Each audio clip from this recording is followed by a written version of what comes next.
open invitation. If you're a coach who lost relegations more than me, post it on Twitter and you can have the dunce cap. But I'm keeping it until you say. Yeah. I'm not going to go do the research. You have to figure it out for yourself.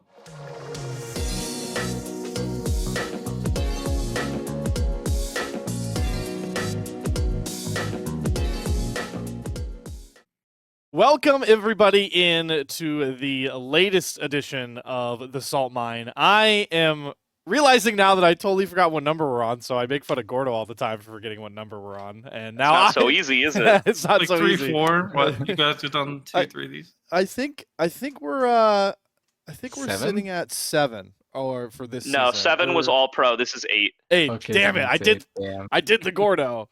All right, so episode 8. Welcome in, everybody. To explain the technical difficulties, Gordo is obviously here. He's dealing with a power outage, so he's here on his phone, but he's still here to talk about the very fun episode. It's very fun because we are once again joined by, I guess, a reoccurring guest, one of the big minds behind Blue Otter. Sneezes is back. Maybe not one of the big minds in his mind, but we're glad to have you back, Sneezes. And guys, I mean, the big talk of the town right now, and the claimed most relegated coach known in the tier 2, tier 3 spaces here. The promotion tournament is fully locked in with our 6 teams. Yeah, guys. I don't actually know if I'm the most relegated, but I'm claiming the title. So you got to come call me out. You got to say, hey, I lost more than you. So at me on Twitter if you've been relegated more than me as a coach. At me, and I'll hand over the crown. But until then, I'm keeping it. It's mine. We'll keep you anyway. You're a relegation tournament expert, Sneezes. We should actually just make a scene where we put a little crown over Sneezes that says relegation. Yeah. Or dunce cap. Somebody just purchased the crown for him that says relegation. All right, well, so our plan here for this episode is to go through team by team and kind of explain what we think about the squads, what we think about, potential we'll get to matchups. Obviously, all of us will give, we're going to put everybody on the spot here. Tell us what 2 teams are going to get promoted, who we think's going up to whatever the hell the NACL looks like in 2025.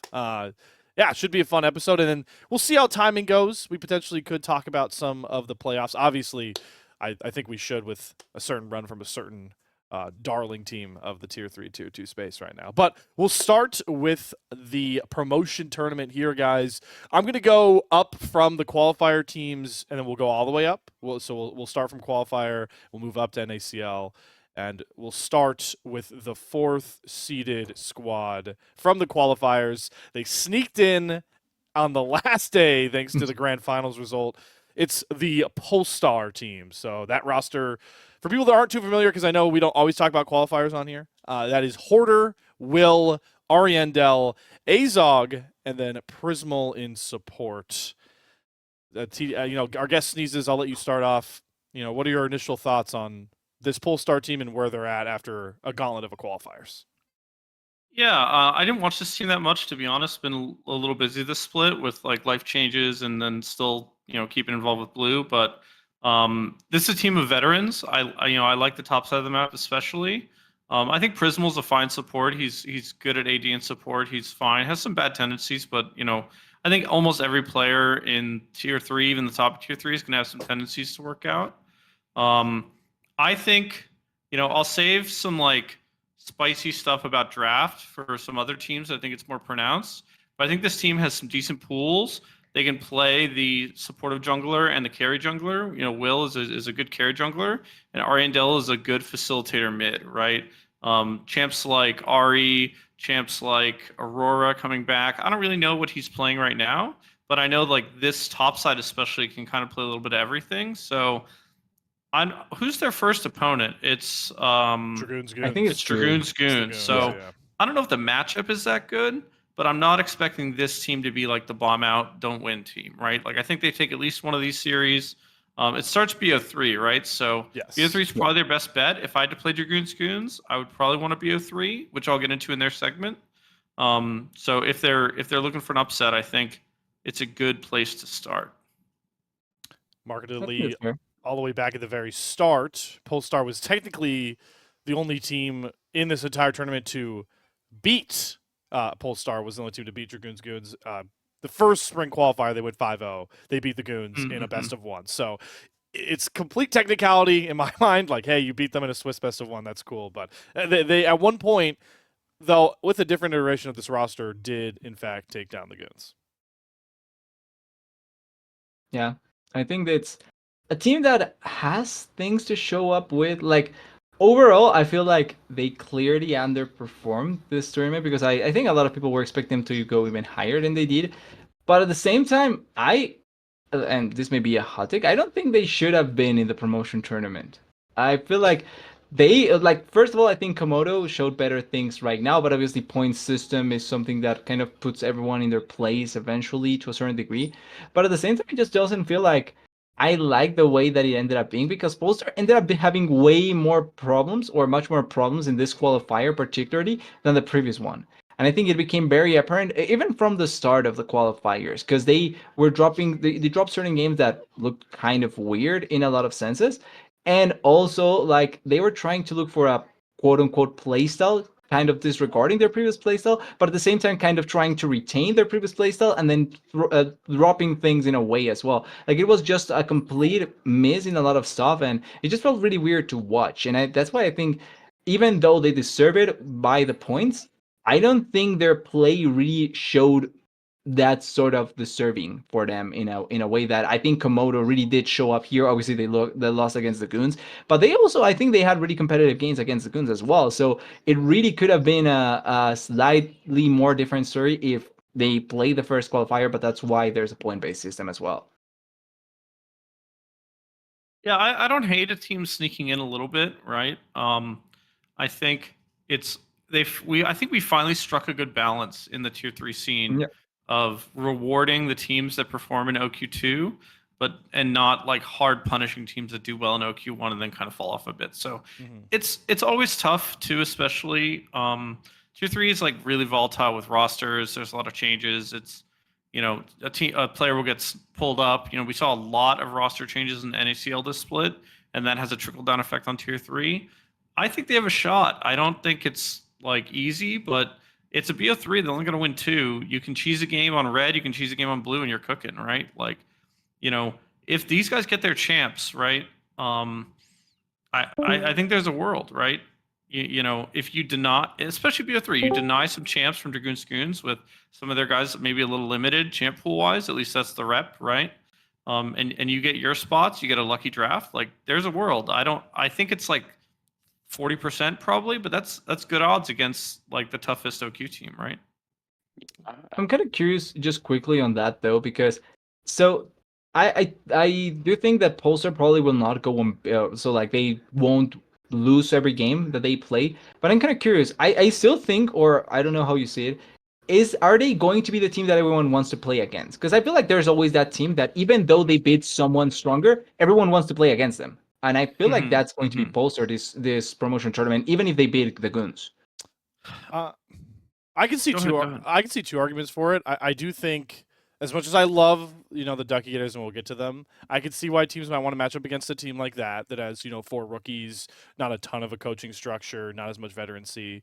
But I do agree a lot on the Pulse point. I actually do think the roster switch arounds that happened for them was actually pretty detrimental from OQ1 to OQ2, because I think with Prismal Clarice, like the stability that bottom lane brought for them versus having Azog come in, and just the stylistic switch like you're talking about, TDS, like really showed. Because first OQ, like, you would put Prismal and Clarice on like kind of more utility-based bottom lanes. Like, Prismal's most played carry was like Ashe that entire tournament run, and he would just kind of play this bottom lane where you don't really need to worry about them getting behind. They're good enough to like stay competitive in CS. They're not going to give away big leads into aggressive bottom lanes, and that just opened up this top side that we like a lot. Especially like I still think Will and Ariendel are like the stars of this team to like do whatever they want to do and operate. But Azog steps in, and it's not his fault, but he is like a carry-oriented AD player outside of his Ziggs. Like, I think about him with, like, he played a lot of Zeri, he went on these Misfortune picks,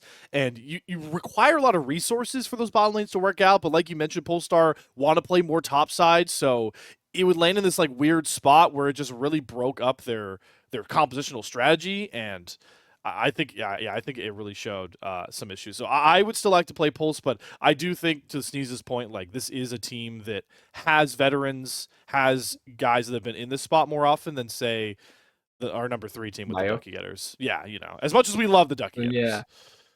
Yeah, so I mean, I think Sneeze has kind of alluded to this a little bit. Like, I think the concept behind the roster changes that Polestar underwent, as Slayer alluded to, right? They went from Prismal Clarice to Azog Prismal as their AD carry bot duo. For anybody who's paying attention, right, the 3 different NACL teams swapped AD carries at the same time that this team was trying to make their AD carry swap. You could probably put 2 and 2 together there and figure out that, some stuff went a little bit wrong for them. I don't think Azog's a bad fit, though, and I do much prefer Prismal on support to AD over these last couple of splits that we've seen him. So I like the concept of what they went for, and I think their ceiling is better than what they showed. Obviously, a lot of the narrative is going to be that this should be Komodo, but that's format, guys, right? Nothing you can really do about that. Mm-hmm. There are a few options though that Prismal specifically could take advantage of that could make them more dangerous. We haven't seen this team play that recently, and have they played on the newest patch? Have they played on the current top patch? Okay. Yeah, because they played quarterfinals, and that was on this patch, if I'm not mistaken. Somebody correct me if I'm wrong. Pretty certain. I think they did, yeah. It would be but they didn't play a ton of games, and they lost pretty fast to Komodo, right? They lost to Komodo. 0-2. Yep. And I think that's also where maybe the projection of the Polestar gets skewed a little bit, because they did get 2-0 by Komodo. So I think that's a lot of where the perspective that maybe they shouldn't have been here and Komodo should have comes as well. But at the same time, obviously, like I totally agree that the point-based system is probably the fairest potential here with the way that it equals out everything. And it's funny that we talk like how we talk about the Prismal Clarice bot lane, because I coming into it, I think Prismal was looked at, and I won't say I didn't either. Like, I was one of the people that thought that Prismal was going to be probably one of the weaker bots based on previous performances before. Like, not saying that he couldn't play like he did at one point, but he was performing quite badly in some of the previous teams. He also tried doing the role swap. He had the Mirage Alliance attempt, and it just felt really underwhelming when comparing him to other AD carries. So I wasn't expecting him to be a top AD at all in the OQs. But I'm gonna lightly disagree. Actually, I actually think Prismal is fine. He has some. It's like a tendencies thing, right? Sorry to cut you off, TDS. No problem. It's like his mechanics are not terrible. It's like not that he's like lane deficient, and it's not like he can't like play. It's just some like positioning habits, right? And I think it's a function of swapping roles so much, because if you're positioning ADC wise and you're positioning support wise, it's like two totally different headspaces. Yes. Yep. So I think for a lot of ADCs, it's like a real habitual thing that you build into your nervous system, just doing it every single game. ADCs don't even often play off role that much, right? Sometimes they'll play a little mid or something, but when you're swapping between a role that like wants the front line and a role that loses your team the game if they're ever even sniffing the front line, I think that's like where that bad habit is. Because I watched like every Mirage Alliance game last season, by the way, and honestly, it just felt like they were cursed. Like, they're winning the game, they're in a winning position, they're building a winning map state, they're like taking tier 2 bot, and they're like going to shift into mid, like they're playing the macro like pretty solidly, and then just boom, player gets caught. Sometimes it's Prismal, sometimes it's somebody else, right? But like more often than not, Prismal gets caught on the rotation and just lose the game, right? Like, super tragic. Yeah. So I think it's like a positioning thing, which is fixable. And, you can have a good day and then you're fine, right? So I don't think he's like a deficient player. Maybe as far as like top NACL, sure. But like, outside of a few players, I don't know. It's not that bad. Like, I think it's just really focus on positioning. Make sure you're not getting picked. Like, your team should be screaming at you, like in a nice way. Just make sure you're in the pocket and you have peelers and you can play, right? Because if Prismal is free hitting, they're probably fine. Well, he's support now, but there is a champion he could play that I think he's good at that would make them more interesting, and I don't think they've played it. So okay, because I like thinking about it. Obviously, I do have the opposite opinion, and I can see where you're coming from with Prismal. I just think that his performances, to a certain degree, to me, have been underwhelming. Where I can see him being one of the quote unquote more exploitable players. Maybe not to the level, obviously, as someone like the Duckie Getters once again getting there because they are newer. And I think Prismal does have things that he can cover up by himself that are going to be more difficult on a newer player at this level. I mean, not obviously a newer, but at this level.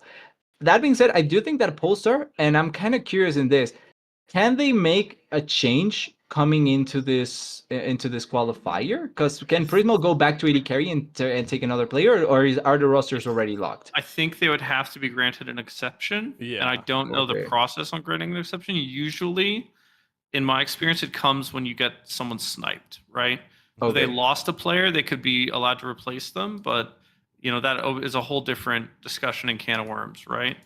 And I guess like part of the reason I jumped on that point, TDS, to kind That's of fine. buffer myself a little bit is like I'm gonna go back to our team, right? Blue Otters. We had multiple players who've been relegated before, coaches who are not that successful, me, and we're having a great split, right? So I always feel like we should be a little more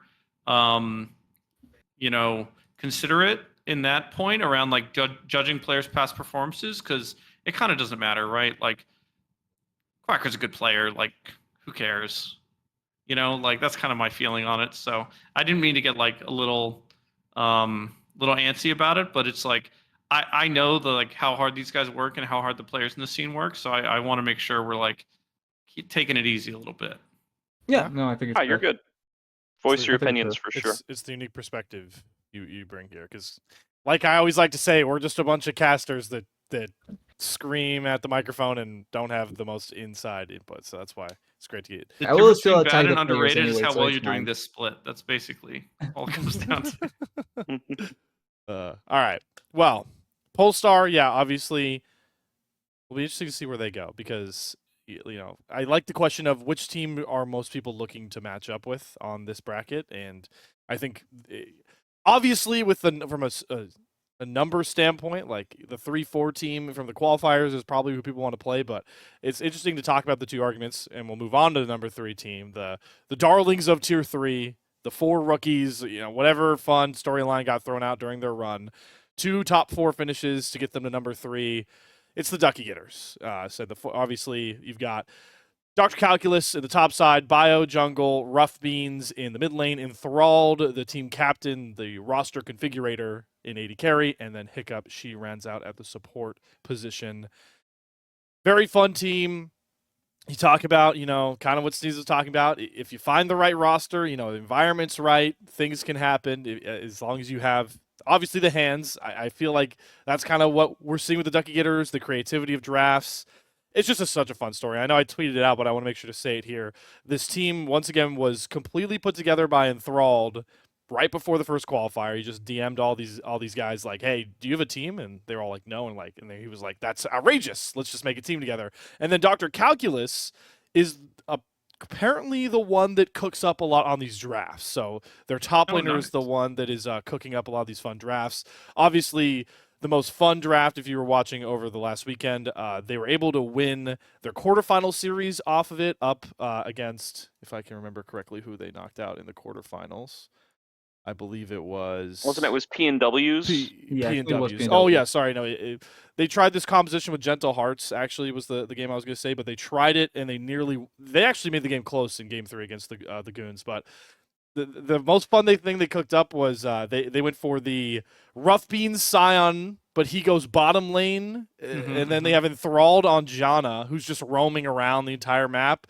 It's Bio Zinzao, and it's Dr. Calculus Camille as the carries, and then Hiccup goes mid to play Karma mid, just straight up Karma mid. So Karma mid was cooking too. It was doing a lot of damage. Oh, it was so good. Yeah. So well, and here's the we were crazy all watching thing. That set. All Blue Otters was watching that set. We were invested. Oh, that's awesome. Waiting. Wait, what stream were you watching it on, Sneezes? There were 2. That's true. I have no I don't remember. Because Gordo and I were whatever one of our players was streaming. Yeah. It might have been a player stream too. I don't remember. It might have been Enthralled. I think Enthralled does stream his POV of these games. So all right. Well, that's a convenient excuse. But anyway, the important thing to know about that game too is like people will forget that we were. And this is the real Komodo qualifying scenario, is that we were like inches away from back-to-back champions first seed Dragoons Goons not even being in this final. Like Duckie Getters had Nexus turrets down in that game 3. Mhm. And there's a million tiny little things you can point out that could have changed it, right? There's a moment where Hiccup is like cleaning up a fight on the Karma mid and has a shot to take out Array, and Array gets out with like 1 HP. Like if she auto attacks him instead, he probably dies. Hiccup also tweeted us she had a Karma bug in that final base push that where she didn't get her passive triggers off the W. Like if that goes differently, maybe they just can close out the game. There's a million different things you can point out. You could do that for any game, but I think it's important to recognize A, how close the Duckie Getters were to taking down the Goons, and B, like the kind of reverbs that could have had across the whole tournament. And I think that there's a very interesting question about, like, you talked earlier about, like, is Duckie Getters the team you want to face? I think especially in best of 3, you've got to be nervous about that. Like, they will bust out weird stuff like this, and they will really push you on it. They're going to play Lotus to kick things off.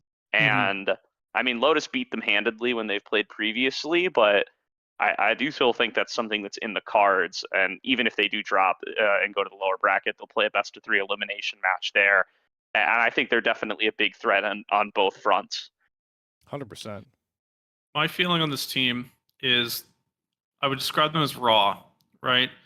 They're very handsy. They'll punch you in the mouth, but like, what I see in map play makes me sweat a little bit, right? So I'm going to pep talk these guys, right? I pep talked a team before last time we did this, and that team ended up promoting, even though I didn't think they would at the time. It was Blue Water. But I'm going to pep talk these guys because I feel like if they clean up a few things, they can actually be dangerous. Recall together, fellas. Come on, recall together.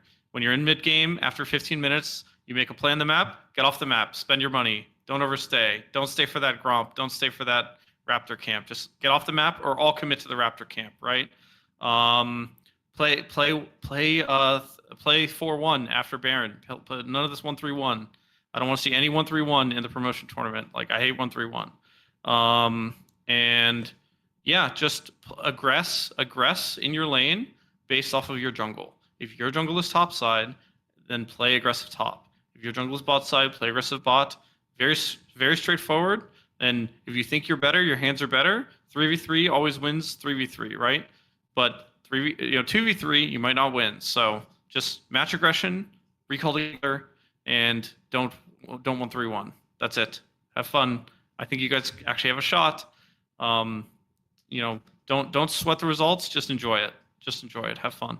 I think that last point is very important because, I'll get into my spiel about why I love the Duckie Getters and how they're so unique, but hopefully someone on Duckie Getters listen to Sneezes because that's who they should be listening to. But the hopeful point I take, I want to say, is like, no matter what happens, Duckie Getters players, like, it's gonna sting if you drop both these best of 3s, like drop out of the promotion tournament quickly, right?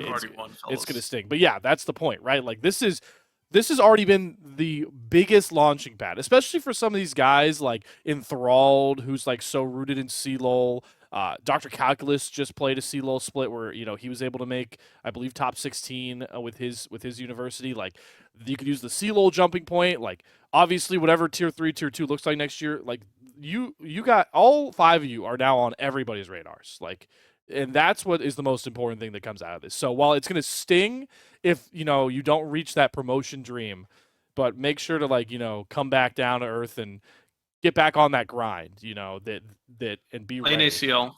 Right. All 5 of you should play an ACL in the fall, and don't Yes. play with your teammates. Find new teammates. Connect with new people in the scene just for the fall, and build your rep there and get on a good OQ team. All 5 of you should be on different, or maybe not all different teams, but break up the team a little bit in the fall, and then either come back together and make the run happen, or some of you will be in better spots, right?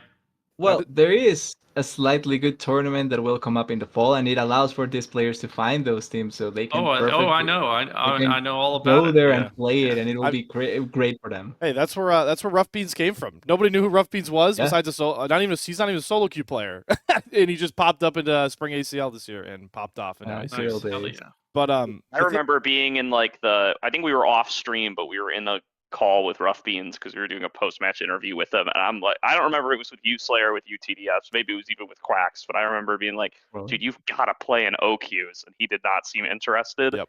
I'm so happy that he's played in OQs. Yeah, he's pretty interested now. Yeah. he's pretty Yeah. interested. Yeah. Awesome. But to get back to on point here for the pros tournament spot, the thing with the Duckie Getters that is so cool is two-pronged for me. We already covered the draft stuff, right? Like they are kind of a nightmare to draft against. I think they're a little more figured out now than the first qualifier for obvious reasons. I don't know if they're like hard to draft against. I don't know. Chaotic, They maybe just have like interesting. Yeah, they drag you down to that's their fair. level. Kind of. Like I hate to exactly. say it that way. It sounds negative, but they really do. Like They put guys, you we're in going their in the arena. burlap sack, and there's only one knife. Like they really want to fight you. Yeah, they pull But you down I don't think for that's a bad I don't necessarily think that's a bad thing. It reminds me of I don't remember if it was 2 years ago or 1 year ago. Actually, it may have been a year ago, where MU, when they were initially in the NACL, I feel like they were that sort of team where if you got down and dirty with them, they were a team that you could fight against them. But if you don't, like they were going to a player and they were doing a lot of really good things. And I remember we were talking about that here in the South Mine. I think in the first season, if it wasn't in the first season, but in one of the prior seasons. And I think it's not necessarily a bad thing. Like if your team can define themselves by that, I think it's a lot easier to get from that point onto something bigger and better. Like it's not necessarily a bad thing if you can make that work eventually with the pieces that you got. I think the only thing that will make it harder for them is if they don't stay together. Because if they don't stick together, then it's going to be much more difficult to keep that sort of same style with different players.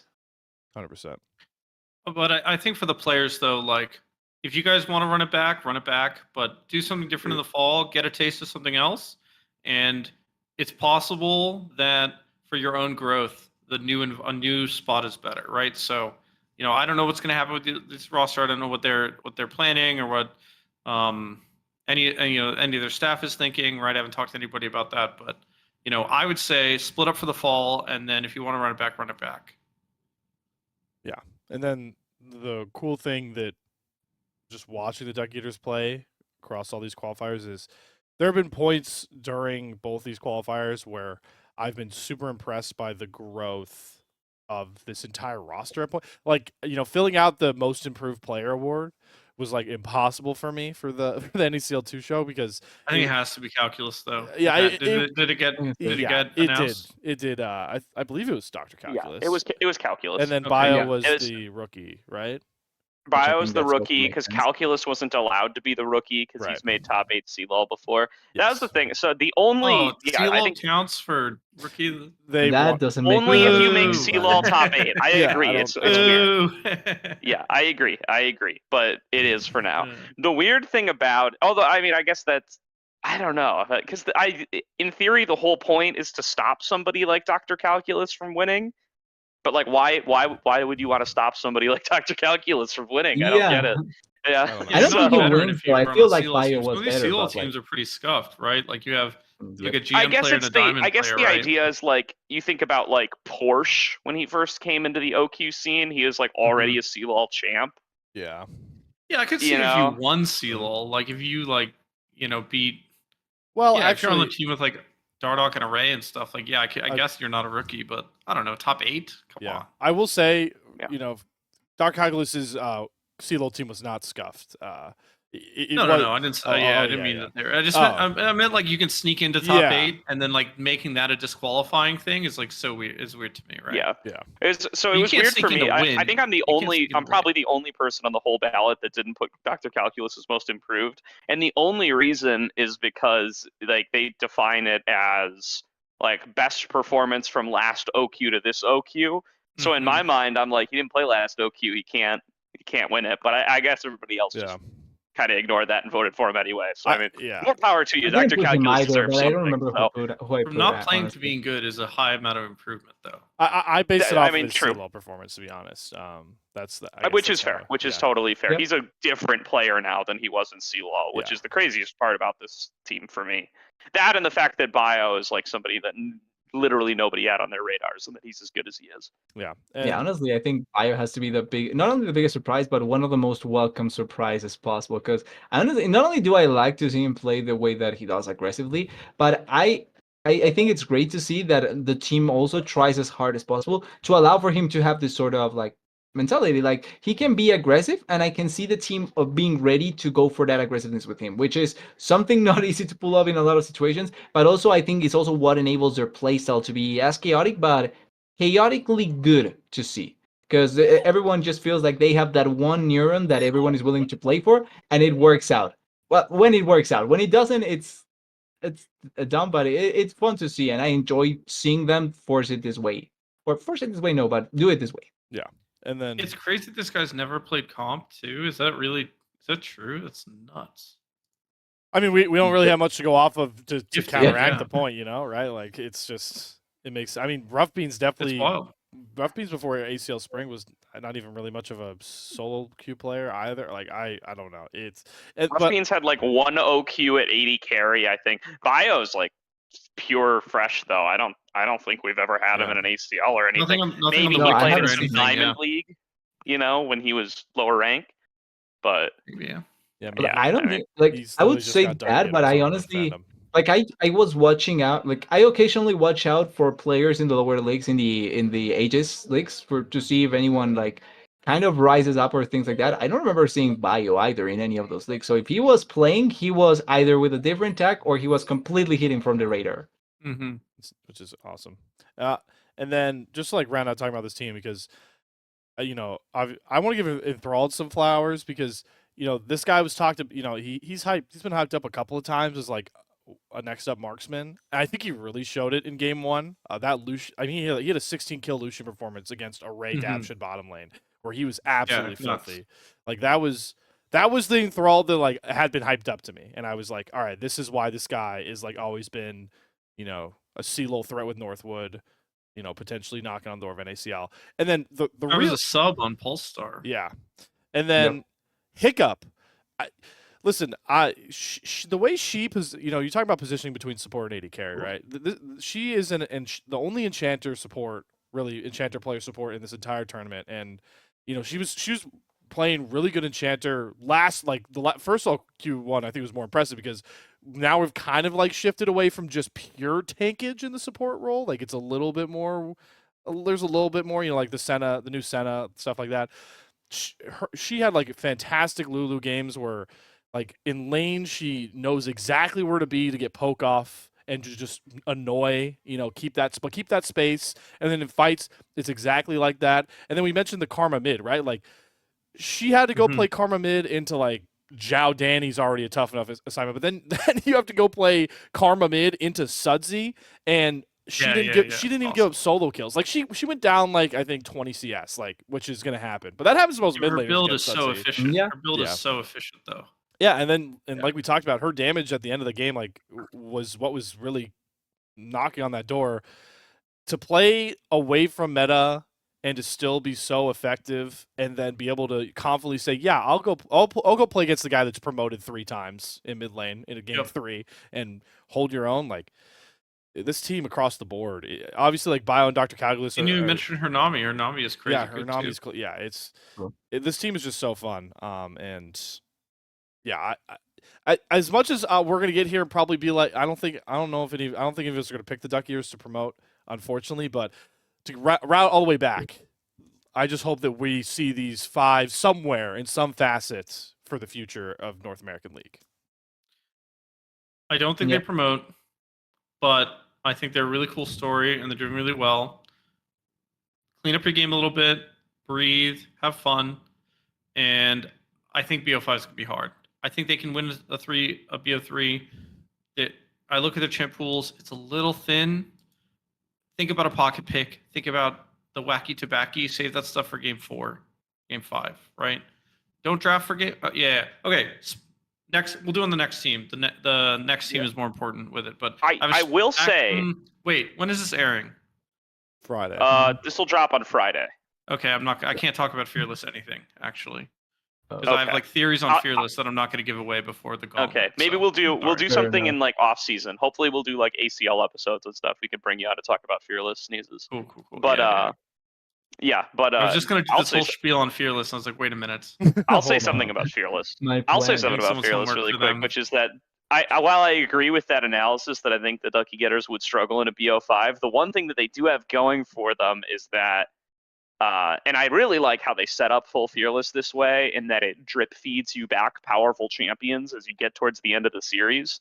So an impact to that will be, once you're rolling up to a game 5, you're going to start, if you're a team like the Duckie Getters that has like very strong pocket picks that are regularly drawing bans, you will get those things back. So you will get a Bio Rengar. You will I know get all about getting pocket picks in game 5. Exactly. Yeah, Sneezes knows this very well.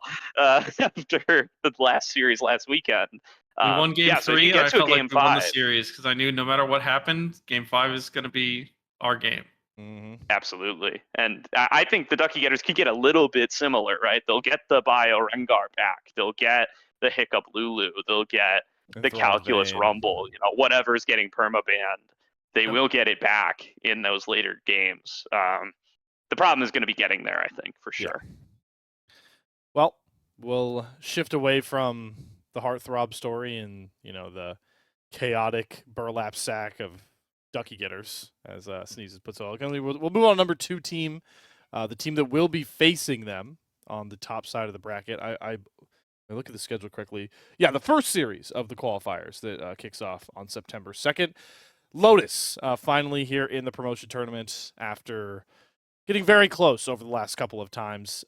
This roster is Porsche, Dardoch in the jungle, back in the jungle, Robbie Bob rounding out the UST solo lanes, Sushi, the next 80 carry phenom, and then Mixture at support. So fun to see Dardoch back in the jungle, and boy did he terrorize. That's how it started. Boy did he terrorize tier 3 just like everybody thought he would when he was back on his main role. Oh yeah, Dardoch still got it. Yep. He's doing a really good job at that. I just quickly, go because ahead. I think my main thing with this series, or with the Polestar roster in general, and I think it's something that I feel like more teams are going to try because it was the best way possible to try and shut it down, is I feel like if you shut down the bot lane, you can make them not crumble, but like it makes like a domino fall down, because if their bot lane are behind, the rest kind of follows up really, really well. And I think particularly their plays with not only the bot lane, but Robbie Bob particularly needs to have that open space to make the plays happen for their team to really find a lot of success. And if the bot lane falls down, it takes away from that pressure from Robbie Bob. And I think that in the Komodo series, they did that perfectly. Sushi was behind, and it felt like Robbie Bob barely did anything after that.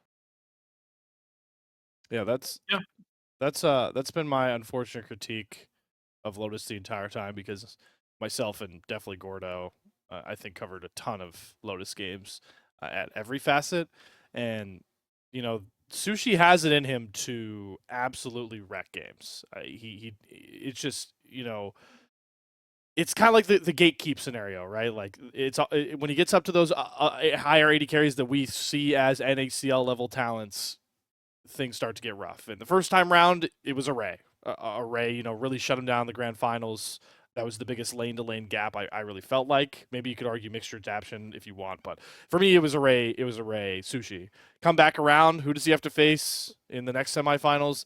Lynx, who I would categorize pretty similarly as Array when it comes to tier 2 talent. And yeah, it didn't look close. It hurts because you watch him when he's playing a little more carefree in those like Swiss games, in those GSL games where he's like he knows he's the better 80 carry player, and he just wipes the floor with people. But I feel like it's his first couple games playing at such a high level that he's still getting put down by some of these 80 carry players that have proven marketability up at the tier 2 level. Yeah, I think it'll be an interesting tournament for Sushi. This is like a good coming out party, hobefully. It's a really experienced roster. This is a team with a lot of synergy, knows how to play the map, plays together. Robbie Bob Dardoch is like a very strong 2v2, and usually if you control the mid jungle 2v2, it's like pretty tough to lose, which is why they've been so consistently successful. And they also have deep champion pools. Every single person this team has played more than 10 champions, and that's not true for every team in this tournament. So I think if they're going to lose, it could be a upset BO5, and then maybe they're like 3 on my list, right? Like they could be 1, they could be 2, they could be 3. It's close. I think it's like, how are they on the day? How are we feeling? And then do we have some spicy stuff for game 4, game 5? Because like it really changes the way you play later in the series. It changes so much. It's like the most significant change is definitely the game 4, game 5 like pick ban strategy. Like the blue side math changes, the red side math changes because of the loss of bans. It's very, very different. So I'm so glad that's the case, by the way. I'm really enjoying more the game 4 and 5's mental battles than before, just because of that.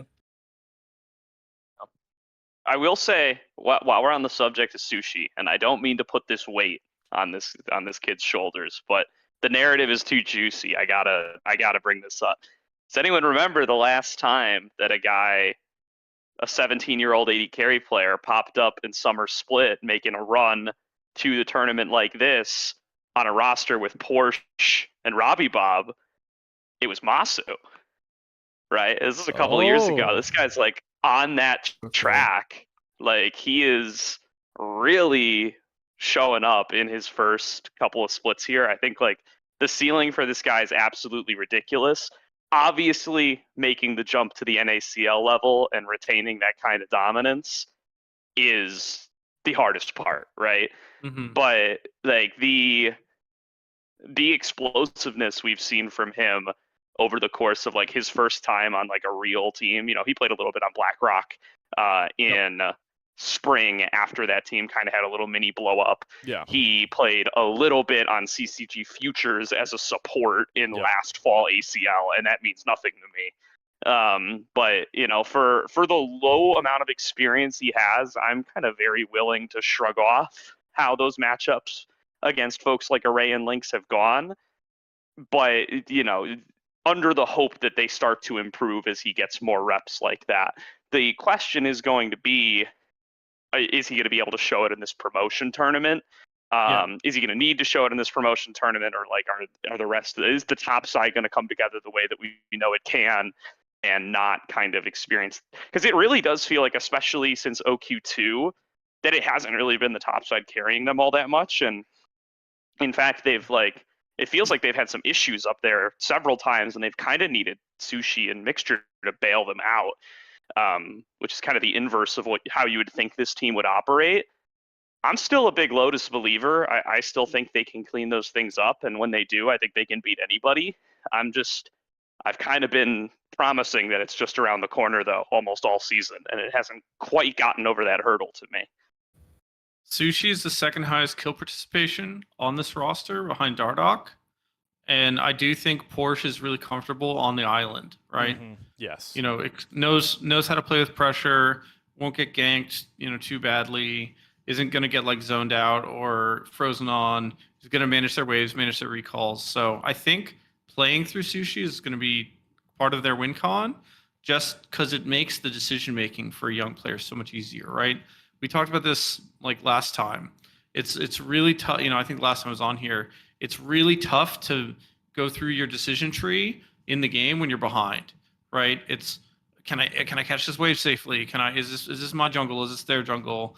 Can we contest this dragon? Do we want to contest this dragon? Maybe wait till third. Maybe wait till soul. Maybe wait till elder, right? Like, do I have 2 items? Can I play? But if you're in the lead, it's like, oh, I want to do the dragon. Okay, we're in the lead. We can do the dragon. Let me push out bot. Let's do the dragon, right? Like, so I think get your young player a lead, make the game easy for them. Rely on your veterans, Porsche, Dardoch, Robbie Bob, to carry you through and like bridge to let your ADC carry. And then champ pool is good too. Champ pool is good. 12 champions, pretty good. Yeah, pretty good. That's mathematically you can't be banned out in Fearless.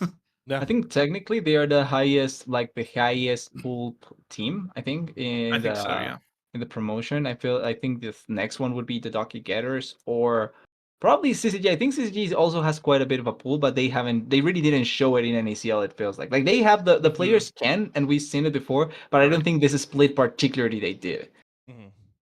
Yeah. I mean, even AOE. I mean, at this point, right? When you're talking about the top 4, because it's really what Lotus is, right? If it's AOE, CCG, Dragoons, and Lotus is like your kind of top 4. Everyone's got good pools, right? Like Sudsy, Array, Daption, Kisno. Dragoon. I know he's like known for a couple champs, but still, Cityweed's got a good pool. And has a good pool. Breezy can play a lot of champs. Like there's players on all these teams that have champion pools, right? I think it's really just those like last two that maybe there's some real concerns. And it can be an advantage too. Like we'll get into Dragoons, but like Dragoon is like, got that spicy. They got that, Darius that doesn't lose, and that's a trump card for Game 5.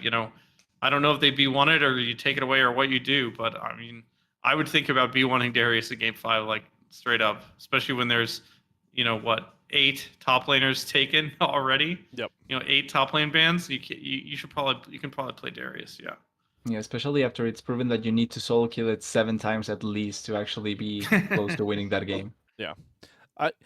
When I think about when Lotus looks the most threatening and unique, it's an interesting conversation in my head because when they looked most powerful, bridge on some of your guys' points, Sneeze, as you said, it's when Porsche gets like his Udyr or like one of these like kind of like unkillable tank top laners, and he's like Cassante, yeah, like, and he's like shoving waves in. He's like going for proxies. He's just being like this nuisance.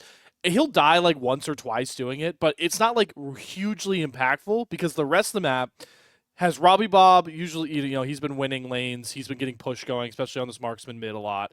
And then bottom lane, Sushi and Mixture also are actually a really aggressive 2v2 bottom lane a lot of the time because Sushi's 2 favorite champions to play that he got banned the most away from were Ashe and Ezreal, which can be, pretty lane bullying next to an engager with Mixture. And why that works so well is because then you're leaving the scariest part. You're letting Dardoch on a carry jungler quite literally just like 4 quadrant or like really 3 quadrant, but he's just like always bullying the hell out of the enemy jungler. And it looked really good against markedly lower opponents, but I still think it can work in this spot. It's not going to be as easy against, the teams you've been talking about, but I actually think Lotus is happy to draw the Duckie Getters because I think of any of the teams you could get away with that, it's going to be these rookies. Oh yeah, I think this is a really good matchup for Lotus. Yeah. I think their gameplay, their map play is much cleaner. They know how to they have better habits. Their recalls are better. Like their map deploy is better. I think it's I think Duckie Getters it's time to pull out the Gouda early, right? Start cheesing right away and see how much damage you can do. But I think it's a super good matchup for them because CCG AOE Dragoons are going to challenge them in some of those areas, and I think Duckie is not that experienced to handle that kind of stuff. You can win the game off of just dropping a couple waves and getting a free tower, right?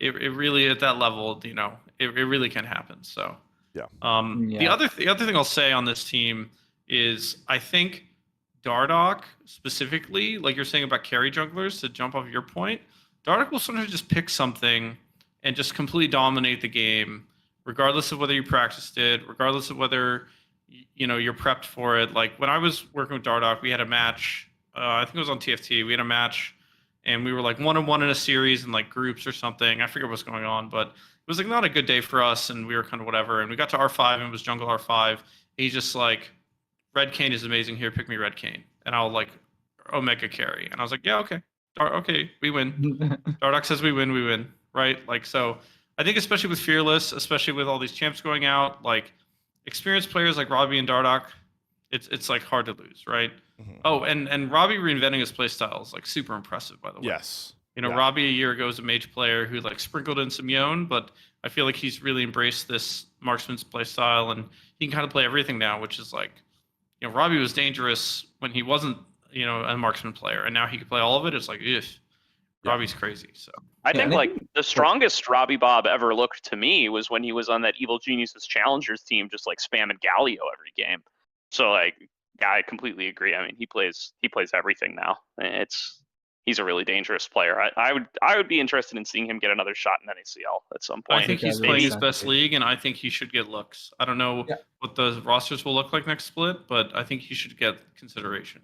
So actually, I think this is going to be Robbie Bob's tournament. As far as, so obviously Sushi's story is going to be the most sweet, and I think he enables a lot of the playstyle from Lotus because of how important they are with bot lane. I think this is going to be Robbie Bob's tournament. I think he's been playing really great, like you guys say. And I also think he's pivotal to the playstyle of Lotus. So if he has a great tournament, I can see Lotus even winning all. Like I can see them being the #1 qualified team because I do think Robbie Bob has everything in him to be the player of the tournament this time. So they would go through CCG, you think, and then beat like AOE or I think they can beat either team. Like honestly, I think Lotus can beat either team. I feel like their biggest difficulty is going against Dragoons, not because they are better than Lotus or CCG or like AOE or CCG necessarily, but I do think they have a certain block against them. And I'm not sure if it's because of their bot lane or anywhere else, but I do think that it's going to be harsher to go against Dragoons than to go against Lotus or CCG for them. To AOE or CCG, sorry. Well, because those discussions will come up soon. Yeah. I don't want to jump too much ship onto how we're feeling about the tournament, so I would keep us moving along so we get to that final qualifier team, since we've been alluding a little bit to them. That is the back-to-back qualifier winners for the first time in a while, or at least a couple qualifiers, I believe. Dragoon's Goons. So that's the squad, the pals that would not even get picked apart when they got NACL offers. Apparently, Dragoon up at the top lane, Kizno in the jungle, Sudsy going for his 3rd promotion. Was that beginning of season or was that mid-season offers? I think I'm pretty sure Ray was getting offers when the whole AD carry swaps were coming around and stuff like that. Gotcha. And he didn't want to leave his squad. Array, bottom laner, MVP of the qualifiers. Daption in the support role, 100% deserved. This team is a bunch of pals. Gooning on everybody, had to get one of those jokes in, and boy, have they looked. They've looked their best when it's mattered most. They dropped a couple of weird games in GSL stages. Obviously, they dropped a game to the Duckie Getters, but when they get to those grand finals and the stakes get leveled up, this team looked unstoppable. They clearly looked like the #1 team from the qualifiers. Oh yeah, I don't really fault teams for dropping a game or two. I think if you're playing aggressive, you're going to make mistakes, and it's usually not a black mark on a team to like drop a game here and there, right? It's when you're dropping series or when you're making the same mistake on repeat is kind of when I start to think like, there's a problem here, right? But really dangerous team, again, pretty experienced, right? Kizno, Sudsy, Array, Daption, and Dragoon, like super, known quantities in a way. I think Array definitely deserved MVP. Playing really well. Might have turned some of these NACL teams around. You never know. It's a lot of damage, right? Really, and it's an ADC meta, right? Like the other thing I was going to mention about Sushi is it's nice they're playing the strongest role because this season we saw ADCs get played in every lane. Yeah, we saw ADC. We saw ADC tops, ADC mids, ADC supports, ADC jungles. Like. It's crazy. We even had one of our players played an action. One of our players sorry, just quickly. Couldn't you just say the same thing? Like they are the weakest because you cannot play them bot lane, so you have to play them elsewhere to actually. No, you can't play them bot lane. That's the thing. You can just play them wherever you want. You can pick Zoe and play it wherever you want. Like who cares? Yeah. I remember some AD carry actually saying that, like an argument against why AD carries were strong. Like I remember hearing that, and I was like, yeah, that makes complete sense. Yeah, it's so broken. I mean, I think the other roles need to take a page from the ADCs and just form a union and just pick it and whine because like you whined for 10 years and your role's the best, right? So. Wait, the Slayer, are you okay with that comment since you're the AD carry here? They need to change Rift Herald so top laners deal 30% more damage to it or something, and then top will be OP, right? Like it's ADCs hitting the dragon is what makes it so OP. You know what's the problem is that ADCs are also the whiniest. 100% we are. The whiniest people in the game. So if you make one change that benefits elsewhere, they are going to cry, and then AD carries will be strong once again.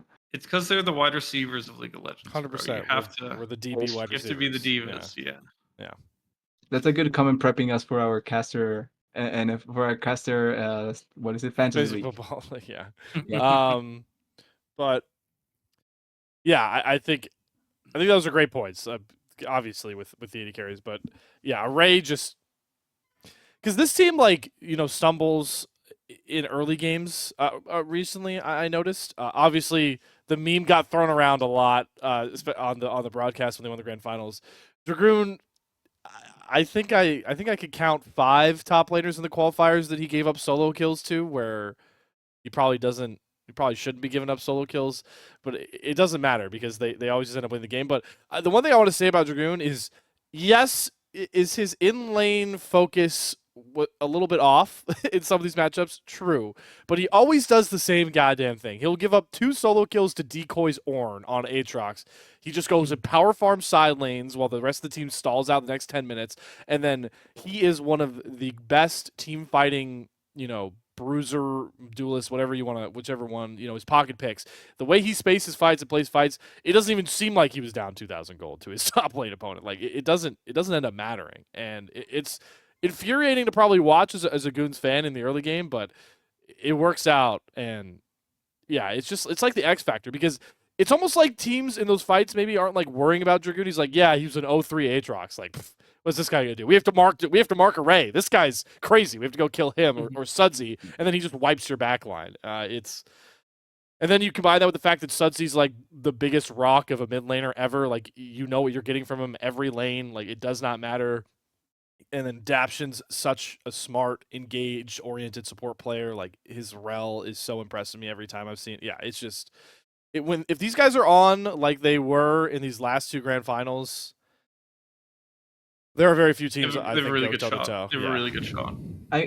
With them, I think one of the biggest things for me with them that I feel like makes a difference, especially in games that they are not winning, is that I feel like they are probably, well, in the Yokus, they are 100% the best positioning team. Like, I think their players are probably the best positioning team in the that play in the Yokus. When it came to anything related to team fighting, positioning for any potential skirmishers, things like that, like their positioning in those instances was probably the best in Yokus. And then coming into the promotion tournament, I can even see it being one of the better ones, even against the NACL teams themselves, because I think that their team fighting just correlates too well with what their strengths are, and they make it work really efficiently. So I feel like if they can make that work, especially when they are on, it's going to work out much better for them.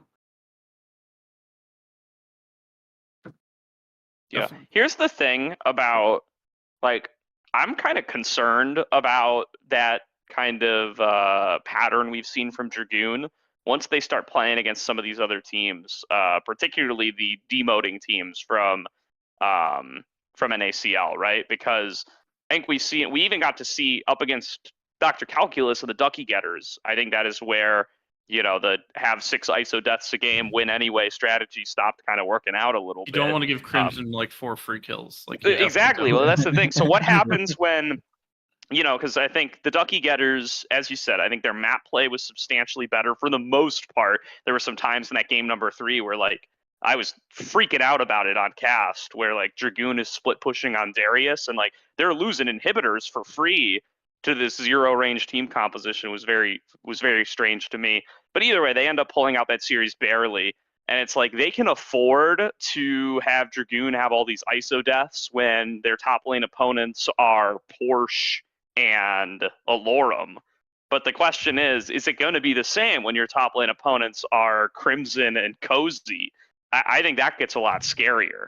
So, I mean, that's going to be a big concern for me on the Goons coming into this promotion tournament.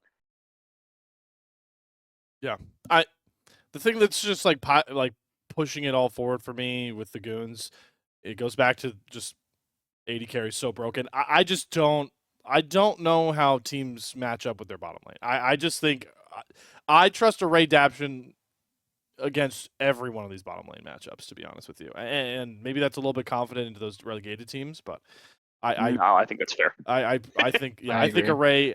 I think it's criminal that both of them were even like not. They were even put in the spot where they put a friends roster together. I think they are bona fide NACL talent bottom lane players. Definitely.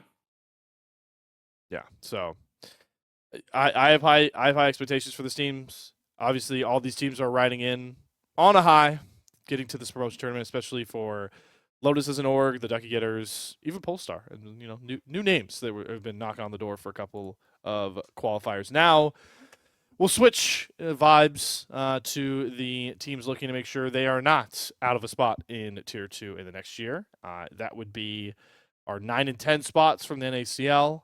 One of those was already very much so decided early on. we'll start with the AOE roster, which in its current iteration, you've heard some of the names already, but I'll just read them out for formality's sake. Cozy in the top lane, City Woody in the jungle, Onat playing mid lane, Mobility at the ADC position, and then Breezy rounds out this roster.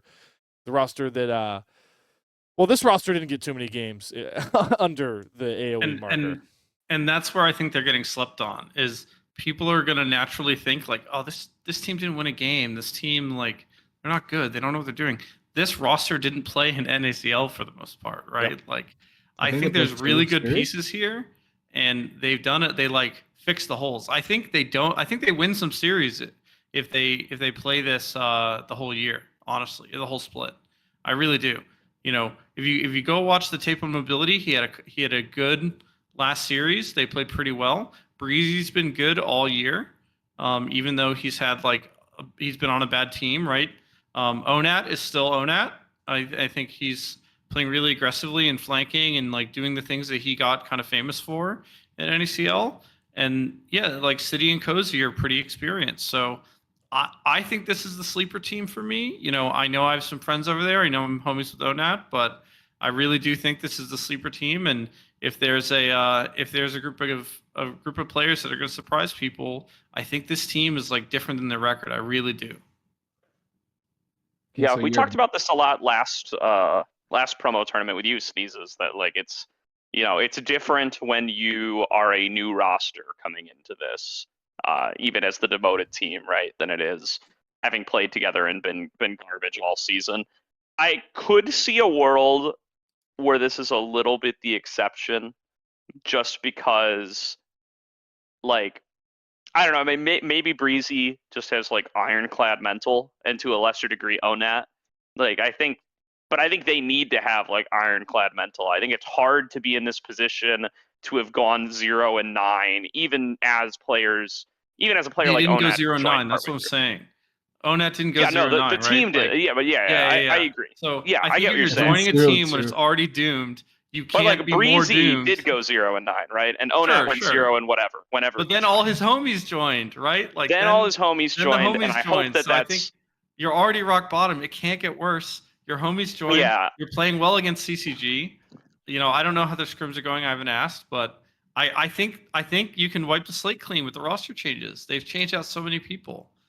I hope that for them, it really is possible. But I could also I can see how you can kind of get in your head, especially if you're Onat, right? You join halfway through the season and you just lose out, and you're like, man, why did I even do this? You know, like I could have just let this fire burn from afar and ride off into the sunset, but I came in to try to bail them out, and now I'm here, and in this miserable demotion tournament. Like I could see you getting into that headspace. That's kind of my thesis. Is I think on paper they're definitely miserable, but I actually don't think they're that miserable. I think it's all about like the player vibe and the player mental, and I think when you've changed out pieces, you've like expunged the the infection. And I'm not saying the other players caused them to be bad, right? Like it's just kind of the vibe inside of the team. You can say like, hey guys, there's a fresh roster, like we'll have fun. We'll do it. We'll surprise people. Like they have a positive story to play for, right? And they're not really burdened by the other games because they weren't here. They weren't here, right? Like, it just. Yeah. I think it's not bad. I really don't think it's that bad, to be honest. So I actually can get behind the theory. The only thing that I will say with that theory is that I feel like that is going to be dependent 100% on the first game, though. If they lose their first game, I think that team gets mentally destroyed and they lose their next series as well. Like I think if they lose the first one, they go 0-2. I don't have a lot of expectations with them, but like you're saying, like riding a good mentality probably helps them quite a bit. And not having played a lot of games, like technically they are 0-2 with 4 out of the 5 members or 3 out of the 5 members, so it's not necessarily that bad. And those were 2-1s. They also started taking games. Yeah, exactly. Yeah, it was 2-1s, 2-1s. It's not a bad story. I think that they were good things in those games. My main thing, though, that makes me doubt them, or not doubt them, but think that they are not going to re-qualify, is that I think that they will lose that first game. I think the first one will be if I'm not wrong, against the winner of Goon against Polestar, and I think Goon can beat them. Because the main thing, one of the biggest things that I think you can take advantage of out of AOE roster, goes to Insidious to a certain degree, but I think it has to be the bot lane. I'm not sold on mobility and Breezy, if I'm honest. I think mobility, even though he didn't perform extremely, or not extremely, he didn't perform badly, but he was one of the main reasons why they lost those two series. He got caught out in very precarious positions, and I think that that's the place you have to take advantage of. And I think that Goon can do that, especially because I think Array will be the better AD carry in that series. Yeah, I do think Array is better, but I don't think it's that pronounced where it's going to be like 30 kills to 0. Yeah, no. And Breezy almost did like hard carry them through their last series. Like he did almost like 1v9 on Rel against CCG and like get them that precious win, right? So it is I think the players are good on a fight. Think about it from abilities perspective. With the way like his split kind of went. They had his school gets a spot, you know, then they're like swapping out players to bring in players from a different school. The one that beat them. Yeah, the one that beat them in the CLOL, like it's kind of a tough story from the player's perspective. It feels really awkward. Why did they spot it? They didn't believe in me. Kind of rhetoric in your head, but he's playing with house money here, right? He can requalify. He can bring in Oregon to NACL, keep their spot, and that can be like the motivation to like go back to my program and be like, hey guys, like we were worried about keeping the spot with me. Oh, interesting. I kept it with AOE. And again, I don't know if there's any beef there or what. Like maybe they didn't want to play or like who knows, right? But I think if you want to go full like conspiracy theorist with it, I think he has a positive story to play for. Onat has a positive story to play for. Breezy has a positive story to play for. I really could see it. I think it is momentum driven though. To your point, TDS, I really do. It's like, hey, if they start hot, like they'll smurf on everyone, and if they don't, they'll fall flat, and that's all she wrote. But I'm rooting for them. Yeah, I'm against them, honestly. I do think the top side of AOE is going to check a lot of people in this tournament. I don't necessarily have them. I do agree with the idea that like the path of this promotion tournament, like I'm really excited to see. I guess I'm spoiling a little bit of my tournament, but like AOE Goons is gonna be fun from a bot side standpoint.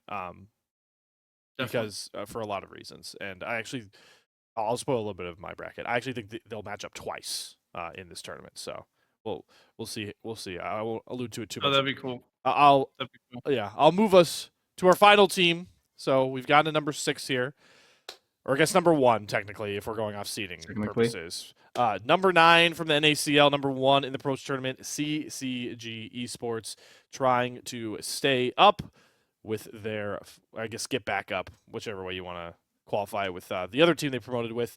This roster has seen a little bit of tweaks. I am actually curious some of your guys' insight on this because I'm not 100% sure. The starting roster is still on the wiki listed as Crimson up top, Chad is their jungler, Shochi in the mid lane, Rockboom obviously steps in for Manui's departure, and then Trevor at support. But towards the end of CCG's run, we did start to see a lot of Kryra, and Kryra was looking impressive. So we'll see what. I don't actually know which jungler they're going to trot out because the wiki doesn't actually tell us anything in that department. I don't know who they're going to go with, but I think to explain the wiki thing, the reason it's like that is at least during the NACL season, they were listing Chad as the starter on the roster sheet that gets shared with the teams. And then when it came time to announce your game day starters, they were putting in Kryra when they were playing Kryra, right? So I think that's why the nomenclature is there. Kryra played the last, 2 series? I think the last 3, yeah. I believe He played the last 3. Yeah. Okay. I don't know what their plans are, but my working assumption, if I was a team in this tournament, would be that Kryra's going to keep playing. I think if you go out in the first game and it's Chad, like I'd have some prep for Chad for sure. And if they're really smart, they'll just put Chad in game 5. But just for the spice, right? Because Chad's has For the Rengar? Some change. Yeah. Why not? Yeah. But I don't know what they're doing in scrims. I don't know if they're like swapping players around or like thinking about it or having those discussions, no idea. But I think both players are interesting, especially in the context of this tournament. I think they could do well with either player in this tournament, just from like a player strength perspective. I don't think it's like, X player can't play and Y player is good kind of thing. I think both of them are promotion tourney quality players. My thing with this team, 3 words that these guys need: mental, mental, and mental. Let's keep positive. Let's have fun. Let's enjoy our experience with our teammates, not sweat the results. Like, if they can keep it together and, play as a team, I think they actually can qualify, right? This is like really good players. Kryra's good, Crimson's really good. I think he was a rookie of the split candidate, and which is on a team that's getting relegated, your performances to be considered for rookie of the split, you have to be playing really, really well, because League does not reward you statistically for losing. It's very hard to look good when you're losing the game. And like, Shochi is a legendary NACL player, like very good NACL players, like a terror on some of those other teams he's been on. So it's like they have the firepower. They do. I think it'll be, are they prepped? Are they ready? Are they in a good headspace? Right. That's the biggest thing. Yeah. To me, this is the team where like expectations versus reality is the biggest gap. You could say like, AOE's roster was like bad all year, whatever. But like these guys, I think they wanted to be good and they're practicing really hard. And I think that's where it gets tough. 100%. I'm right there with you. I'm that's the main point I was going to make. Like on paper, this team should play 2 series, in my mind. Like they should play a best of 3 and best of 5, and then say hello. But it has been rough. I think we're all working under the presumption that there will be a best of 5 involving CCG. I don't think anybody has them going 0-2 here in 2 best of 3s. Maybe you can see it happen. I think regardless, because they get that bye, they're automatically in BO5. I think they no. Their actually, lower is always if they just lose 2 series in a row, they can be eliminated. Yeah, they can. Because BO5s are from the losers semis and then losers finals and grand finals. So you have to win one series. If you just drop your first 2 series, you win one start in BO5. Yeah, I get it. Yeah. So I do think, since Sneezes, you put that other point so well, I'm excited to see this team in a best of 5 format. This is actually the coolest team to see in a game 5 for me, if we're talking champ pool. It might not be the most diverse champ pool, but like Crimson's champ pool could be very fun in the best of 5. He has some pockets picks to go to. I'm operating that's Kryra. But yeah, even Chad, like, he might get a Rengar out here. Kryra can play a lot of very fun things. Like, he can go, maybe he'll play Zac a little bit earlier, but like his Zac has been a very big terrorizing champion that he loves to go to. And then what do I need to say about Shochi? I mean, who the hell knows what Shochi would pull out in a game number 5? This guy's crazy. I'm a little bit higher on Rockboom, especially in high pressure situations. I think he's proven to be a very, very big moment AD carry. And then Trevor's got a big enough pool for game 5. So I'm excited to see CCG play. I want them to promote because I'm a big fan of Crim and the organization for a lot of reasons. And so I'm a little bit biased. I always do this. I'm a little biased towards like homies or whatever. But I am very confident in this team to like. I think they've had more than enough time to mentally reset, and they're also just going to come into this promotion tournament and show why like this roster alone is way too good to be getting relegated from the NACL. I don't think they even play a full BO5, if I'm honest. I think they 2-0 and 3-0, or 2-1, 3-0 probably. So you just hard win free. Yeah, I don't think they even get to BO5. Like I agree. Like I think this roster is actually quite good. My biggest worry has to be I don't think it's top, I don't think it's jungle, I don't think it's bot, I think it's mid. Like not because Shochi's bad, but because I think this has been the most off I've seen Shochi since he's joined the NACL. And that's the place where I can see them maybe faltering a little bit, and not faltering like losing consistently, just not having that same impact that they probably would expect with Shochi. But in the same vein, I can see him just popping off completely because on paper he should be the best mid laner in the tournament in my eyes.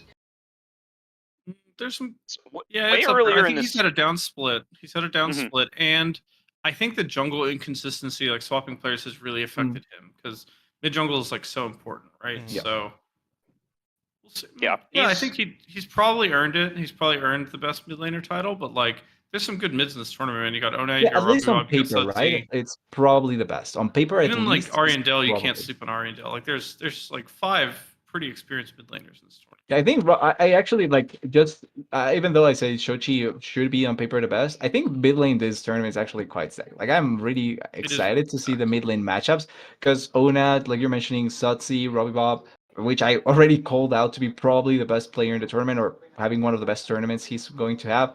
Rock Vince as well coming up really well. Like everyone in the mid lane has something really fun to look out for, and the meta now is not strictly, or at the very least, it's not a strictly AD carries, which could be a fun mix-up in some situations. Yeah. The funny thing about Rough Beans is I think probably a lot of folks probably think of him as like a supportive kind of, weak Facilitator? side mid is like a misnomer, right? But it's like, just kind of like a low resource, slow econ mid laner because that's the style he's played a lot, right? He's the guy that plays the lane swap Scion. He's the guy that plays the Ivern for Bios Rengar. And he plays those things very well. But like thinking back to his split with Clown Gaming and ACL, I think he had a very good Azir. He had a very good Orianna. Like I think he can be a very traditional mid laner too. I just think we haven't gotten to see as much of that in the OQs. But yeah, I definitely I'm pretty high on Rough Beans. I think he'll surprise people if that's what meta shifts and stuff call for. Speaking of meta shifts, I do wonder if that's going to help out Shochi a little bit. I think it was our episode with Summer earlier this season where we kind of floated the idea that like the marksman mid kind of used to be like Shochi's sauce, right? He used to be like, I think really a specialist on that. And now this split, then it's become the meta and he's just like playing marksman matchups all day. It feels like he has suffered a lot. I wonder if as the meta shifts a little bit more towards the mages again, we'll get to see a little bit of the old Shochi more. Maybe he'll just keep picking the marksman and maybe he'll look a little bit better. It's more of a theory than anything I have any demonstrable evidence on. Maybe he's just having a down split for another reason, but if you buy into that, an off-role player or like a weird champ pool like that, because like let's say game 1 you pick Zeri, right? Who do you give Zeri to? Do you give Zeri to your mid or do you give Zeri to your ADC? You can't. I think what made that Fear roster really crazy was they would just B1 Kaisa and just stare at you in the face and make you sweat the rest of the draft. Like, where the hell is this Kaisa going, man? Like, So I think it's tough with the flex picks. Like, Fearless really, especially full Fearless, like super devalues flex picks. It like really makes flex picks kind of not as potent as they should be, right? So yeah, it feels like it's better to just give it to the strongest, right? Like probably having your better player play the champion is much better than flexing it, or quote unquote better. There's a lot of scenarios. Yeah. There's a world. I don't want to get into it because like I have the gauntlet this weekend. So yeah, should have recorded this a week from now, but it's all good. Or 2 weeks from now. 2 weeks from now. But wait, what if you go to Brazil? You cannot after reveal the promo tournament's over. Yeah, exactly. Yes, exactly. So I'm gonna be 100% right. Yeah, and not leak anything by accident. To circle back here and finish off CCG before we talk about our teams that we think are going to promote. I think that one point you made, Sneeze, is I think obviously we don't know for sure, or at least I definitely don't know. But the fact that CCG has gotten this is now like a month, 3 weeks off of just like playing an ACL. I think it's safe to assume that like they knew what jungler they wanted to roll with, and they've been scrimming a lot with that jungler. So I actually do think that's a really big buff for CCG, that they're going to come into this promotion tournament with like that mid jungle like break in the synapse, like mostly repaired. Like Shochi's going to feel way more comfortable with whichever one they're rolling with compared to like that last series he played with Kryra in NACL. And a last minute AD carry. Yeah, and Rock Boom. Yeah, like Rock Boom. I mean, AD carry is definitely like... It wasn't bad, but it was the last minute. Yeah. No, I think getting him up to speed is more valuable, right? Because Kryra's been around the team, I think, the whole split. Yeah. So I do think... And I know, like, I'm pretty sure Kryra was, like, involved in scrims even before they were thinking about swapping and stuff. So I'm pretty sure it's really, like, is Rock Boom up to speed? Is Rock Boom ready to play? And like, do they have their 2v2s figured out? I think they should be doing 2v2s. They probably are. and just like be on the same page for what they want to do in lane, right? Because Yeah. you have an experienced player like Trevor. He has a certain way he wants to play. And I think you can fit what he wants. It'll be successful. And then it's hard if you guys have different ideas on the lane during the lane when you're all inning and stuff, right? Like it's kind of usually how this goes with bot lanes at like high level OQ and up is someone wins the argument of like how to play, and then the other player yields to the play style, right? Like so then the bot lane is Yep. functional, right? Like, you know, that's why like Doublelift was so good, right? Because after a certain point in his career, when he's the more experienced player, he's just like molding players to how he wants to play, Right. and that's why he's successful with so many different supports over the years. So I think the mental analysis is probably the best lens to view this CCG team through. I think if they do, I think if they do fail, I think it will say more about the mental condition of this team than it will about the individual players, most of whom I do still have pretty highly, especially Kryra. I'm really high on Kryra. And Crimson, two really good young players. Yep. Agree there. No Shaco, boys. No Shaco this time. I was waiting to see when we get that. I didn't say it. It wasn't me. It wasn't me. It was the phone. It was the phone in guest. We phoned him in on the radio. Yeah, show. the phone in. All right. Well, it's time to put our money where our mouths are here with our promotion tournament selections. I think last year I only got 1 of 2. So looking at I think I got 2. I only last had time CCG. it was I had CCG and blue. I actually thought blue was going to. You did? You didn't predict Mirage Alliance? No, I think it was blue. No, I said blue because I like the team. I think TDS was. I definitely. That's That's crazy. I definitely. Well, I guess it's not so crazy, but I'm sorry, man. Blue. I thought it was a really fun roster, and I wanted to believe in Samikin. All right. Well, on that note, TDS, you'll start us off there. You're the 2 for 2. You're the perfect. So you could take us through the bracket, like what you're thinking, but just kick it off with like your 2 teams to be in the NACL in 2025. So I think for me, the one that I want to see the most and the one that I think will qualify is CCG, because I really like the roster in general, and I think they have more to show. I really think if they did the change 1 week earlier, they probably could have saved their spot. It was really close for them, but it's a what ifs at this point. But I do think they have everything in their power to salvage their position. And then the second one is much tougher because I have 2 teams that I think can do it, but I'm going to go for Lotus. I think Lotus will be the other team to qualify. Even though Duckie Getters have been in them consistently, even though AOE has the dark horse potential in them, I think Lotus... Dragoon's Goons, right? Yeah, sorry, Dragoon's Goons. Dragoon's Goons have been in them consistently, and AOE has the dark horse potential. I just think Lotus... This tournament can really be it. I remember, I remember which team it was exactly, but there was a team that didn't do that well in the Okies, but when it came to the actual promotion tournament, they beat everyone up really, really well, and they just performed super well in the tournament. I think that's going to be a similar story for Lotus. I think Robbie Bob, once again, will have the best tournament he's had, and I think he's going to be player of the tournament. And also, I feel like Sushi will be able to step up against some of these 80 carries. It's not going to be pretty. I do think that he'll struggle the first series probably, not necessarily. I'm sorry, not the first series. The first series against an actual 80 carry probably, but then after that, I think that he's going to perform much better, and he will come from the second. They will come from the second qualification match. That being said, I just one wild prediction.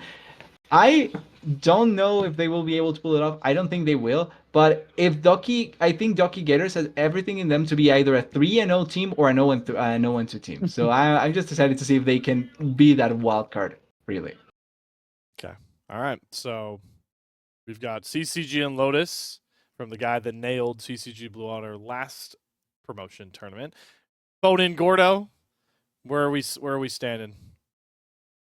I think I agree with TDS this time. I think I'm also on CCG Lotus. CCG, I'm really high on these players, and I really think they have what it takes to be able to promote back in. Feels like demoting is a little bit cursed. Like, I don't think ever since we had this and we adopted this NACL format, has like anybody ever defended their spot? I guess AOE back when it was 4 teams demoting. Yeah, but that defended it wasn't once. really. Yeah, they They did. had a positive but, like- record though. Like they weren't losing. They were actually like Exactly. a top team, but the way that the demotion was It should set have up been was like so TSM rigged. challengers, getting It demoted. was like but- all the incumbent LCS teams are immune from demotion. It was like, exactly. wow. So since the 10-team modern NACL format, nobody has defended their spot after demoting, have they? No, they know. did. No, Lit. Lit didn't defend their spot. No. Defend their spot. Yeah, No. Lit. No. Promoted Or in, did they didn't lose? They lost. They Against- lost last qualifier. I thought I actually predicted Yeah, them to make Lit it. was only in for one. It was only Yep. for one. Okay. It was. You're probably thinking the Lit was You're made up of the thinking- bones of that you're thinking Supernova s- roster that promoted in. Oh. You're also okay. thinking Supernova, who got relegated and then got their spot back. Okay, yeah, probably Maybe. that. Like I You're thought thinking Lit was one Supernova. of them, but yeah. The Supernova Oh. kept Either their way, yeah. spot because of changes to the league. Yeah. And I remember that that. 'Cause split, Evil- and then but they Oh, did yeah, get yeah. relegated that year. Yeah. Yeah. Yep. So I think nobody's ever successfully defended their spot. Maybe CCG could be the first. Yeah, I'm not gonna let stuff like that I'm not gonna let silly facts like that get in the way of my prediction. CCG is my first pick. I'm really high on the players. And yeah, I mean, I kind of alluded to it earlier when I was talking about Lotus. I just think this team has like another level that they've just always been right on the verge of reaching, where just everything clicks and they're just performing really solidly across the board. I think Robbie Bob could very easily be the best mid in this tournament if like Shochi doesn't quite get it together, or even if he does, then CCG's first, Lotus second. Let's go. Yeah, Sushi can be Masu 2.0. I'm on board. You heard it here first. All right. That would be sick. I That'd be fun. I smell a different opinion coming in from our guest here. So Sneezes, where are we at promotion tournament wise? I'm not gonna lie, guys. I think it's first. My first one's a lock. Is Dragoon's Goons. Array's too good. ADC's Fair the enough. best role. They have the best ADC. That's it. It's a lock. Lock. Lock of the century, lock of the week. Go on your gambling apps. Gamble your crypto. We need that sponsorship.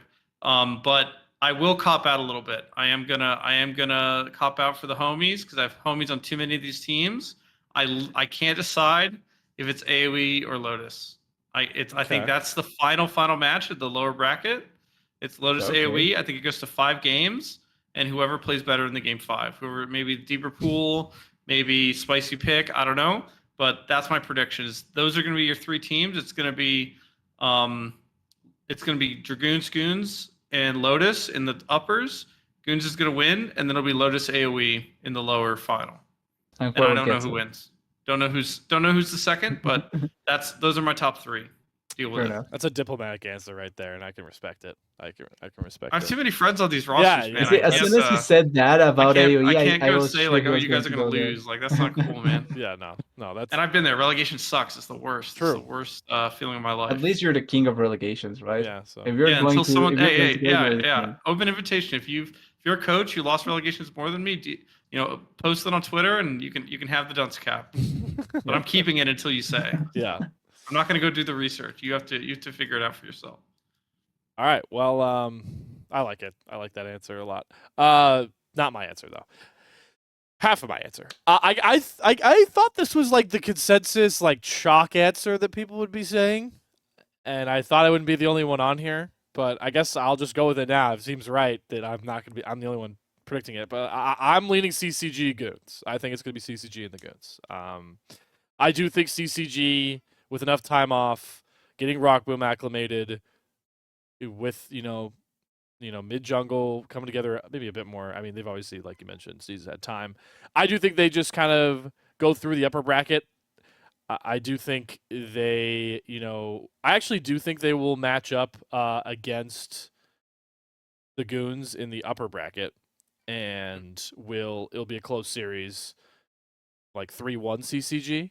They'll promote there, and then I do have the rematch of what would have been the AOE Goons from the first series repeating itself at the very end. I think it will be AOE Goons for the last spot.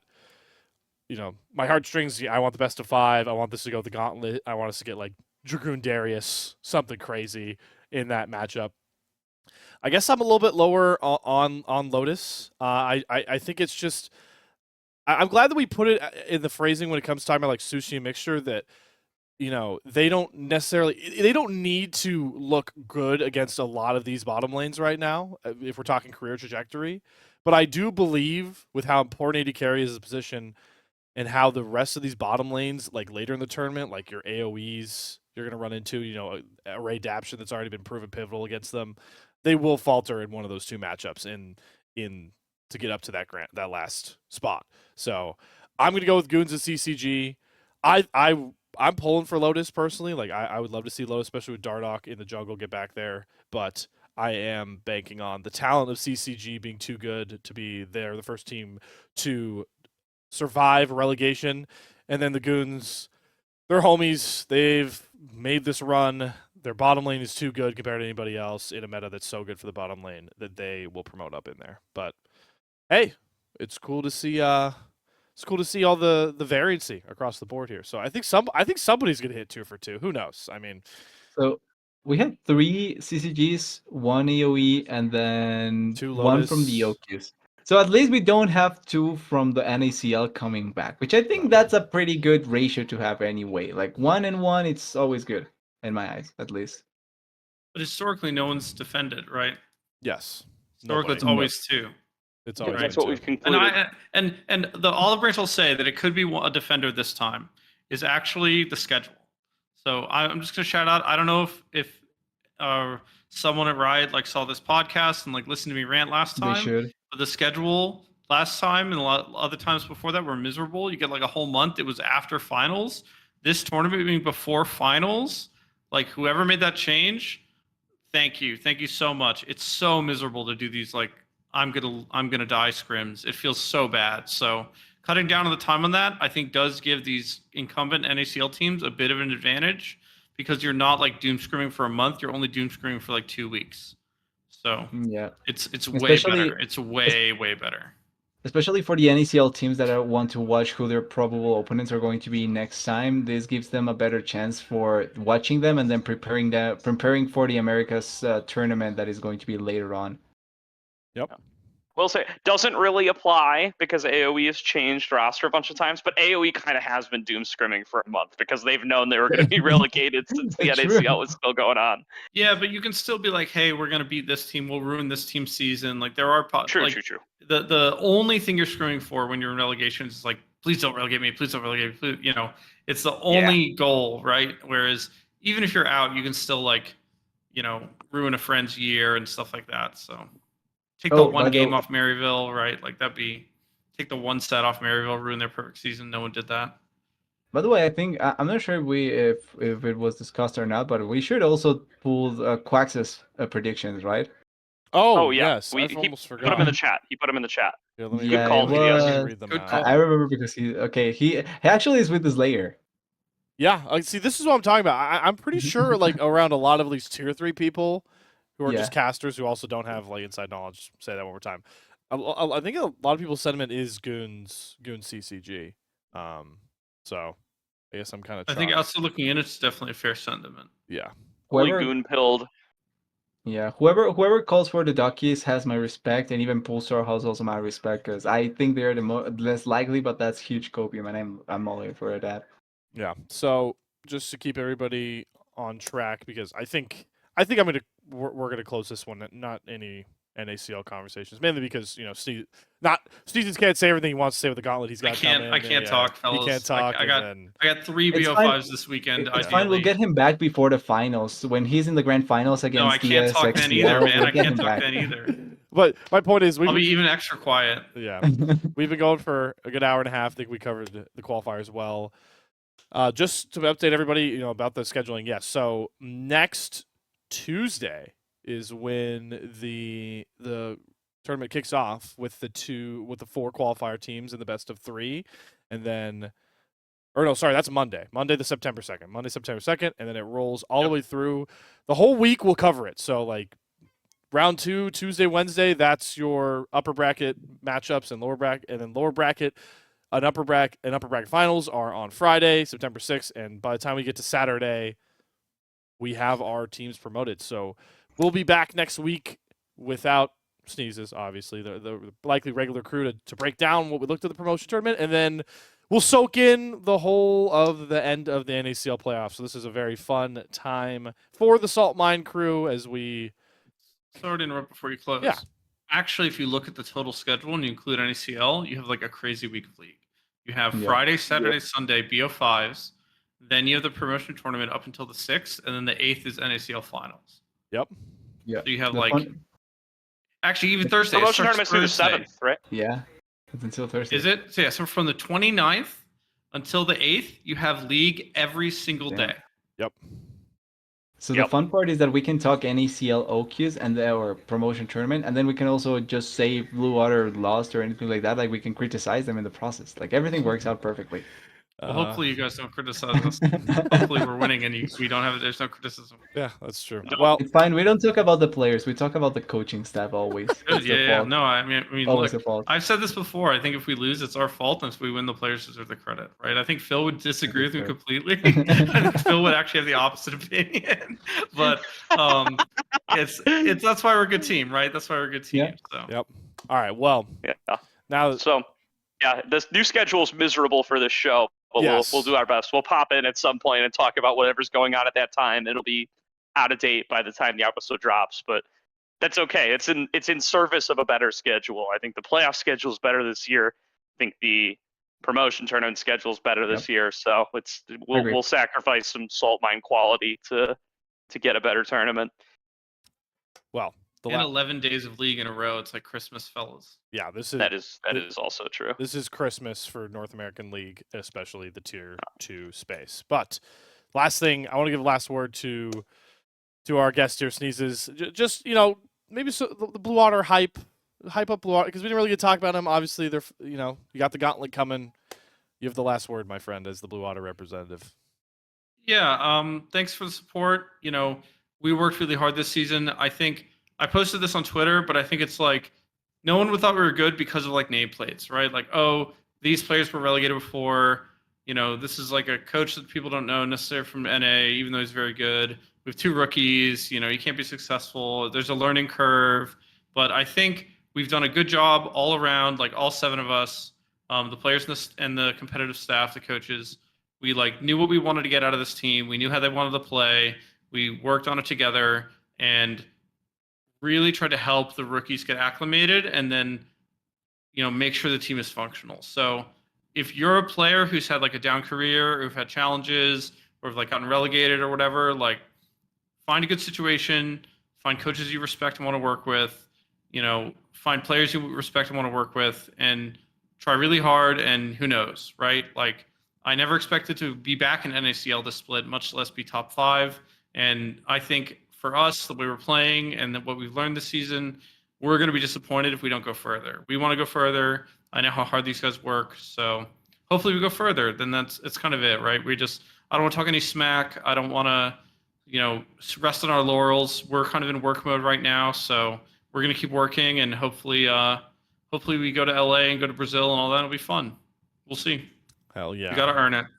Hell yeah, man. Well, I'm gonna sneak in here for one last thing as well. I know we promised Sneeze's last word, but ACL applications are up. They are open. True. Get in there. Any Hyela players who listen, and I know there's a couple of you, get in for ACL. Best tournament of the year is Fall ACL. It's got all the Tier 2 players. It's got all the Tier 3 players. Maybe not all of them, but at least a substantial chunk. We had 2 players go directly to LCS last year. That's all ACL, baby. Definitely. The ACL pipeline from ACL to NACL and LCS has been immaculate so far. true. Yeah, it's Those unbeaten. players get into combines from NACL. That's what it is, or from ACL in the fall and winters when combines happen. And if you're like a top billing team, people will look at you and you will get into a combine, or players will talk. Right? Good players will be like, "Wow, this guy's cracked." Right? So, do it. It's huge. Experience it, and haven't worked out the details yet, but I might have a fun project going on for ACL. We'll see. Hell yeah, Sneezes. Okay. But yeah, definitely players coaches come in, participate. We're gonna support up to like 32 teams. There's definitely gonna be spots for you. Look around, find some players to sign up with. Hopefully gonna be even bigger than last year. Hopefully gonna be even more streams than last year. Still figuring stuff out, but definitely go sign up. and When do they maybe we'll close? have maybe we'll bring back the TSM partnership. Absolutely, you can. When do they close? When the Suns Oh, close? when do they close? The week after NACL finals. We deliberately kept it open until after NACL finals and promotion finals and everything. You might want to push it one more week, but yeah, it's a good date. And Just because players also need a little break and need to figure out their rosters, right? Because I think fall For sure. rosters are always, you're never going to take your NACL team directly. You're always going to swap a player. Someone's going to want to break. Someone's going to go collegiate, right? Like, Yeah, I'll check. I think the difficulty with that is we also want to make sure the tournament ends before the season does, and they hit us with another big patch. Yeah. Because now there's three splits, right? Fair enough. So yeah, we also got to you make guys sure know how to run that the league. You don't listen to me. Just do your thing. that's all Ivar and Duan and Flay's business, but I'll feed them the info. Yeah, all of this is being worked on in the shadows, something like that. Yeah. Yep. And to allude to that last point, no promises, but Salt Mine and the ACL might be collabing too. So keep on top of that. Yeah, we haven't even talked about that, but I hope that we are. So we'll figure it out. Yeah. We'll get to that point. We're hoping we'll get there. But for now, folks, we'll see you sometime next week to break down the two new faces into the NACL in 2025 and what the road looks like to LA for the NACL split. Until then, it's first time host Slayer and the crew out. We'll catch you guys next week for some more Tier 3, Tier 2 action.